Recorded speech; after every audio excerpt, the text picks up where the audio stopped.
Alex certainly hit the high spots with a sensational date all the way to Nepal. So let's see exactly how they both got on.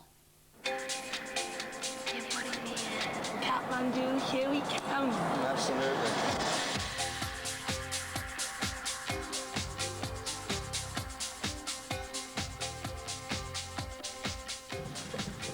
Hi. Namaste. Welcome to the Yak and Yeti Kathmandu. Should have a great stay here. Thank you very much. Thanks for having us. Namaste.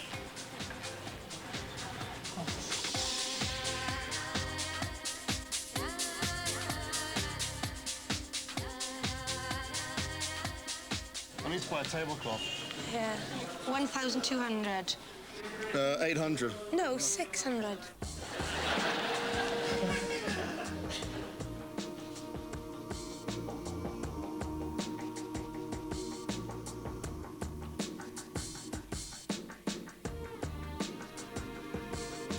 I feel like Barbie in this. And you could be my Ken. Tarzan and Jane, more like. No, Barbie and Ken. So what animals are we looking for now, then? Monkeys in the trees? Hippos. Hippos or rhinos. We haven't seen any tigers as yet. Oh my God, is that a rhino? That's huge. And it's heading right towards you. Huge. Huge. That's life, and I can't deny it. Many times I thought I cut it out. Alex. Sorry. But if there's nothing shaking, come is here to lie. My.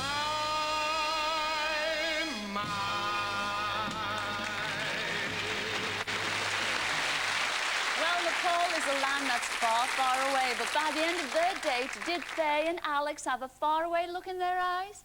Or was it something much closer to home? Let's find out. When the screen went back and I saw Faye, I noticed her striking blue eyes, her blonde hair, and I thought she was gorgeous. I was absolutely gobsmacked, and I couldn't believe my luck. When the screen went back and I first saw Alex, he wasn't the suave James Bond type I was expecting at all from his voice.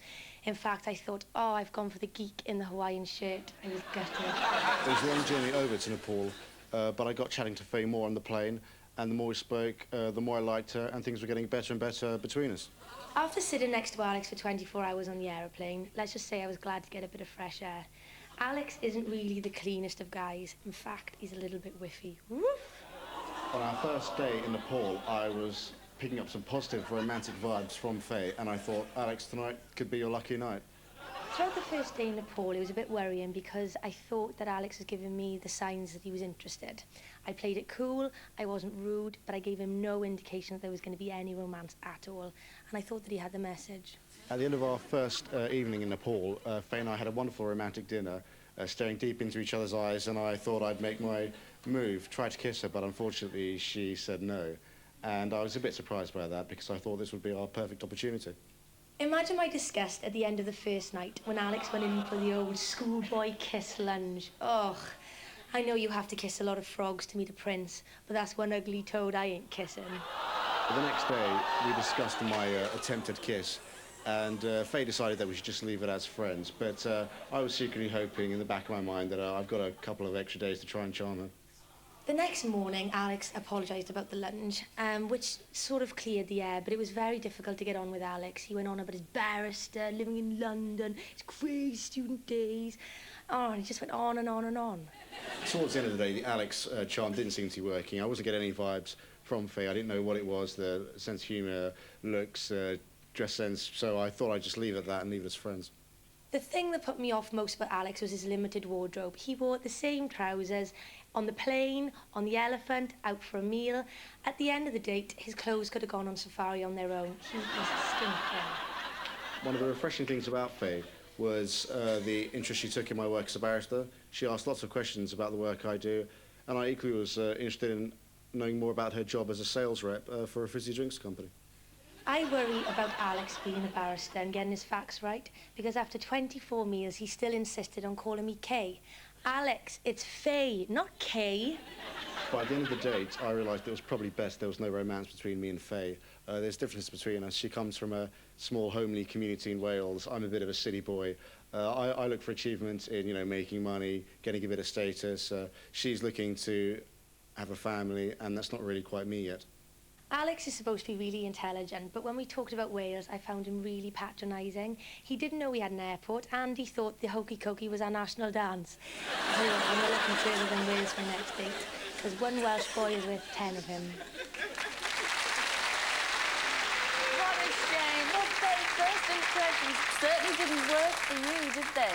Because although he sounded like James Bond, you thought he didn't look like James Bond. I was a little bit gutted. And to say something in my own defence, Yes. when we went out for the meal on the first night, we were just discussing different things, and he said to me, "Do you think I'm posh?" And I said, "Yeah, you know, you're a well-spoken guy."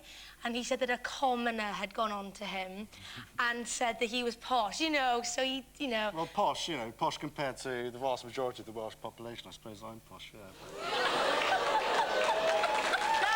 You can say, no, I'm glad that he's saying that, though, because, you know, everybody thinks that I would have a wonderful time. He's saying that because you absolutely slaughtered him all the way through that film there. I mean, how did you feel about that? You thought you fancied her, you thought, gosh, she is gorgeous. I've won here.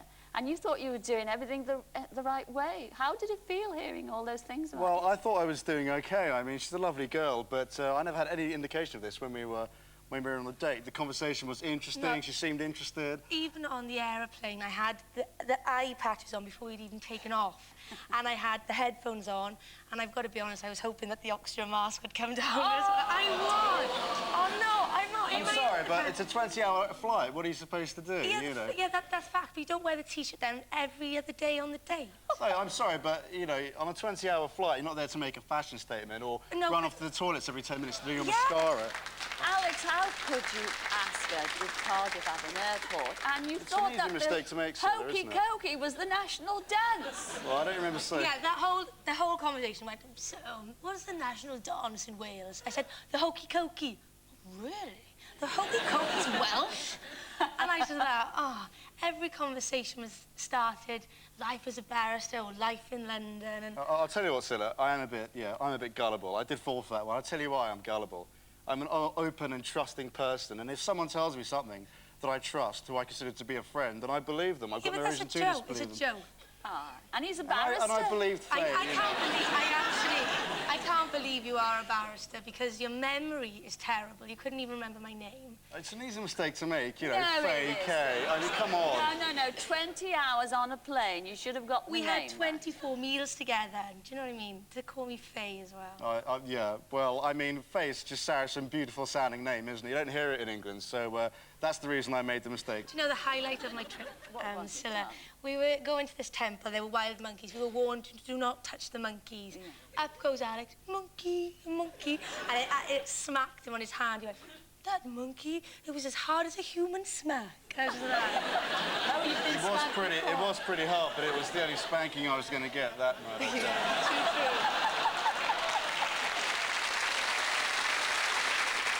So you're obviously not going to see each other again, no. He's probably the one guy that there won't be a welcome in the hillside for. Oh, how do you feel about that? Oh, I can live with it. I can live with it. You can live with it. I can live with it. There are plenty of stunning girls in London, I tell you, and going places with their lives. Oh, I can't die of rude. And it was about time someone was rude. I was terribly rude about it. But you're two lovely people. I'm so sorry you didn't get on. Wish them well. Ladies and gentlemen, Alex and Faye.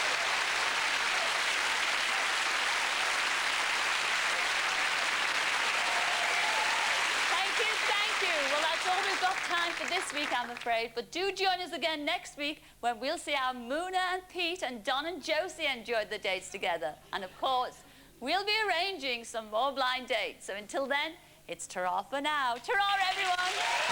For more information on tonight's dates, see Teletext page 109. I'm sorry that I slated you, Alex, but you're still not welcome in Wales. She's a lovely girl, but if that's Welsh hospitality, that's fair enough. Tom is full of it. He puts an accent in front of the camera and he's just not my type. Sure, you give me a call in a couple of years when you've learnt the art of conversation and got yourself a personality. Cheers, Chuck. Nice fitting girl, but I don't think I'm going to be a prince. Pete seems lovely, but to be honest, I couldn't have gone wrong with any of them. So we'll just see what happens in Cardiff. Slim, sexy, and a dancer. Enough said. Not really my type, I'm afraid, but I think it's going to be a wonderful holiday in Cuba. I can't wait, it's going to be wicked. We're currently looking for contestants for the next series.